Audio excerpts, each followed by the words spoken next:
শুধু দর্শক, ঈদুল আজহার পরের দিন,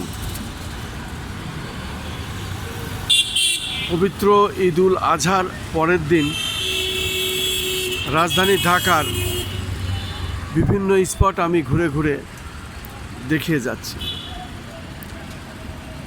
এই ঈদের ছুটিতে প্রত্যেকেই ঘরমুখী, যে কারণে রাজধানী ঢাকা আজ ফাঁকা, এবং সেটাই আমি দেখিয়ে যাচ্ছি। পুরানা পল্টন মোড়, গুলিস্তান এলাকা, বাংলাদেশ সচিবালয় এবং পাশাপাশি জাতীয় মসজিদ বায়তুল মোকাররম, এই রাস্তা থেকে বিভিন্ন দিকে, এই চত্বর থেকে রাস্তা এবং বিভিন্ন দিকে রুট গেছে। আমরা দেখতে পাচ্ছি রাজধানী ঢাকা ফাঁকা।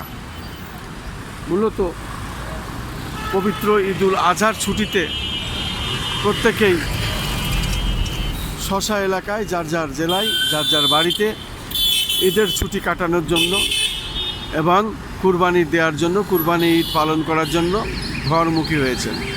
সে কারণেই আমরা রাজধানী ঢাকা ফাঁকা দেখতে পাচ্ছি। আজকে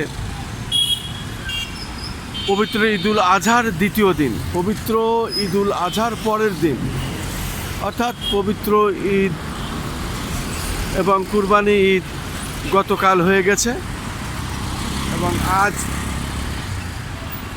পরের দিন আমরা দেখতে পাচ্ছি রাজধানী ঢাকার যে চিত্র, সেটাই আমি দেখিয়ে যাচ্ছি। রাজধানী ঢাকা মূলত ফাঁকা।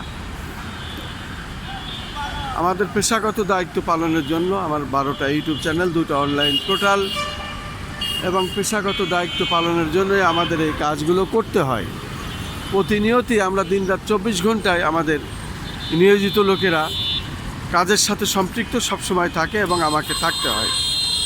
যে কারণেই রাজধানী ঢাকার চিত্রটি আমি ধারণ করছি এবং রাজধানী ঢাকার আজকের যে দৃশ্য,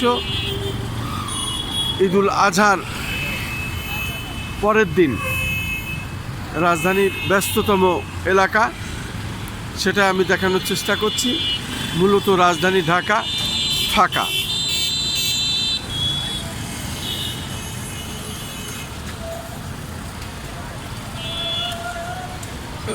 এই জাতীয় মসজিদ বায়তুল মোকাররমের দিকে এবং বাংলাদেশ সচিবালয়, পাশেই গুলিস্তান, খুব ব্যস্ততম এলাকা যেটা, সেটাই আমি দেখানোর চেষ্টা করছি। এই এলাকাটি এখন মূলত ফাঁকা। রাজধানী ঢাকা ঈদের ছুটিতে মানুষ সকলেই বাড়িতে, তাই রাজধানী ঢাকা এখন ফাঁকা, সেটাই আমি দেখিয়ে যাচ্ছি এবং রাজধানী ঢাকার বিভিন্ন স্পট ধারণ করছি।